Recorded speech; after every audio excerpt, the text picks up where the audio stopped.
And so, as I was saying earlier, I started thinking about how to do my own thing.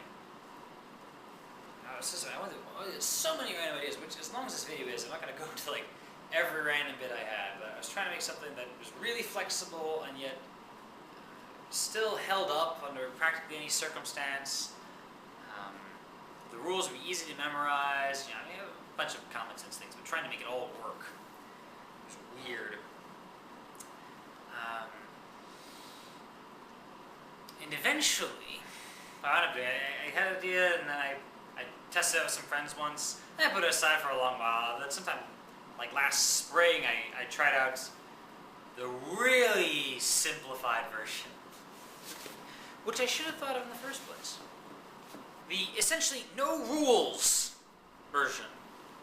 In fact, I did that once or twice, like way back when, I don't know exactly when it was. But me and a couple of friends were waiting for a thing, and we had nothing to do. And we're like, oh, let's do some role playing. We didn't have any dice though, or any books or anything. So, a friend said, well, I've done some DMing, and I'll do it in my head. And he made a great simplification of the rules within his head. But even that great simplification was not far enough. Like those things I mentioned before, dexterity, charisma, intelligence, wisdom, strength. He was like, okay, so pick one to be like the best, and pick one to be like second best, and pick one to be like in the middle, and someone to be like kind of bad, and one to be like really bad, and one to be like, and like right there, that's already complicated. Like he's simplifying it from the normal position of each one being its own integer, and sometimes you roll some dice to see which integer is which, I mean, he's simplifying from there, but even then we had to like memorize like 5 different things, and that didn't seem particularly interesting off the top of the head. Like the human brain can memorize 5 different things, but my strength is X, and my charisma is B, and it's not as cool as I'm an awesome swordsman thing, and I'm a smooth talker or something. See a bit more descriptive that way. Not to mention several other details to that. So I was trying to do this, and I said to him, no, just let me do it. And I said, okay, what do you want to do? And it became a system of negotiation. They would propose things to me, and I would tell them why that did or didn't make sense, and then they would respond. And then we started having a little adventure sort of thing. And then lost track of it. And then I was mentioning a moment ago, last spring, I tried this notion of basically no rules. And then it worked really well. And then we left it aside again. And then these last couple weeks, I've got a campaign going, as they call it. A couple of sessions, couple of hours. Around a couple of hours. Which has been really fun, actually. It's been a really interesting experience. So what exactly have we done? Yes, I'm getting around to that. Here's the Portal's ultimate Uber game.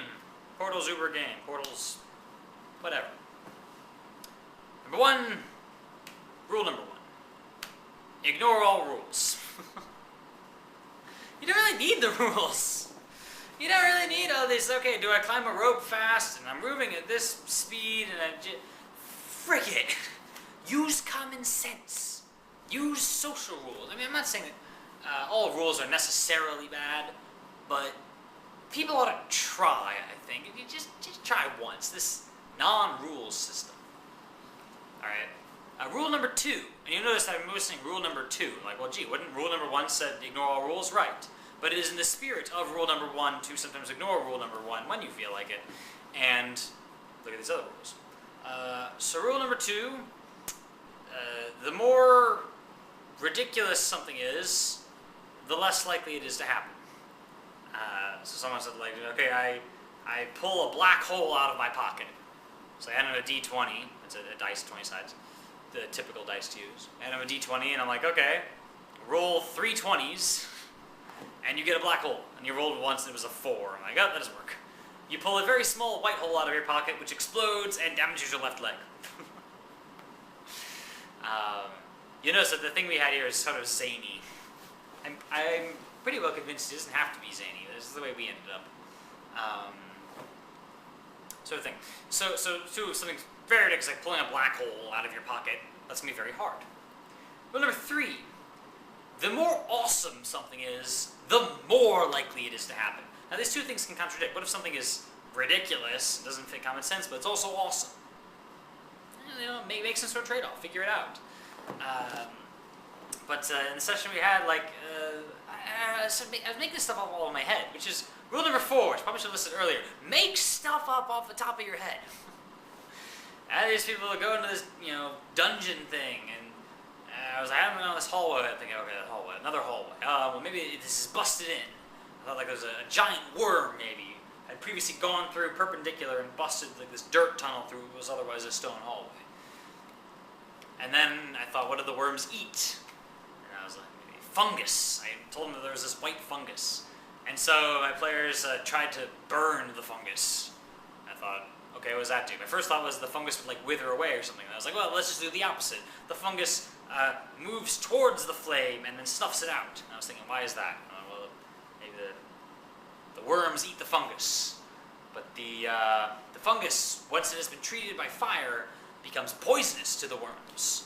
And so they've evolved the thing to grab fire and make themselves poisonous in order to... I just made this up in the middle of everything. Planned no campaign at all. Which is not to say all planning is bad, but, you know, you don't necessarily need it. Plan nothing at all. And so here's the guy, this is what is awesome. Like I was saying, okay, so the fungus is attracted to fire, yeah? And I was like, yeah. So he takes his torch in the game and puts it like at his shoulder, and so the fungus grows along his arm towards his shoulder, and he makes a fungus arm. Which is just too awesome to pass up. We're like, I don't think that's covered in the normal rule books of any system I've ever heard, but that was so cool. And particularly when he found out that, you know, the fungus is poisonous when it's been treated by fire. So he, like, you know, put fire all over this thing, and then he started punching worms with his fungus on giant worm things, you know. Just like, that was just so cool. And later on, they were fighting this demonic statue that had come to life. He's like, I cast my disarm spell. And I'm like, the guy doesn't have a weapon. He's like, I cast it anyway. And he got a 20. So I'm like, fine. One of the demon's arms falls off. And now the guy's on a quest to, like, get this arm somehow welded onto his body to have a fungus arm and a demon statue arm thing. Making stuff up was so fun. So yeah, you take out what is ridiculous versus what is awesome. You balance between these things. You make stuff up. Make stuff based on, like, you know, anything else you've come up with so far. Rule number 5: write down stuff. This is very simple though. Very, very simple. Basically, you write a piece of paper, and then, like, when your character has an interesting ability, you write it down. Now, notice how character creation involved making that up as you went along, too. Not even just making up at the beginning and then working, but then making up as you went. This is an idea I had from Portals, which is why it was called Portals, actually. It was the notion of how you would build a character. You would start as yourself. I thought, this is interesting. You start as whatever you are in real life. And the plot is, there's a magic portal shows up, and you get whisked off to whatever universe, you know, the GM thinks would be cool. Fantasy world type thing, or a film noir world, or sci-fi, or whatever, right?